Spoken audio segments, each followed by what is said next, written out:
Hi guys, I got this Yamaha ATV a little while ago, no remote and not working, but just for a few dollars, and I thought, well, I don't have anything like that, so it's sitting next to a 1/8 brushless buggy, so you can see it's actually a pretty big ATV. They call it 1/6 scale because it's 1/6 the size of a real Yamaha Raptor.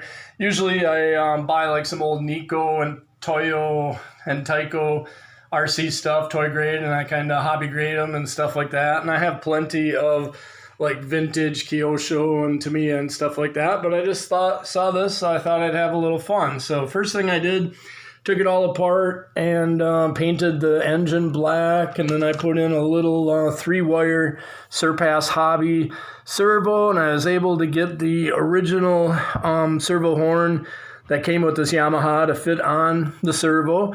And then it was missing the battery box. Used to run on AA's, that was gone. And so I just had to make some plastic license plate supports in there, and I zip tied it to as a lipo in there. And then painted the shock spring white. It was kind of rusty.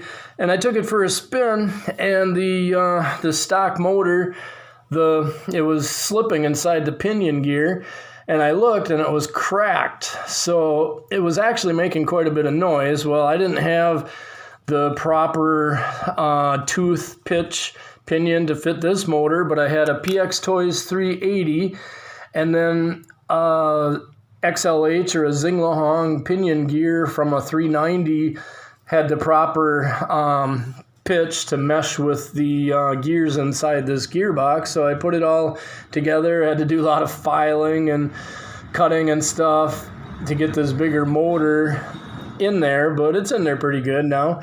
And so now I also had to use some duct tape to cover where the pinion gear was. I had to cut out, because this one's such a big pinion gear compared to this little guy, bigger diameter, more teeth, so it should actually be pretty fast now on the road. So that's the overview. It took more work than I thought. Usually I can get away with the original gearboxes and original motor, just put in an ESC. I got my receiver hiding up under the fender, and then usually a better servo, and I'm good to go. But this one, because of that gearbox problem, I had to do a little more than I wanted to do. Usually a little motor, as long as you have a 2S lipo going to it with a better ESC, you can get some power out of it. But now we should have a crazy amount of power. So I'll just do a little test here in the house, and then we'll do a run video outside. So I just wanted to let you guys see what you can do, I guess, with a cheap piece of junk. And if you want to make it go, you just put a little effort into it.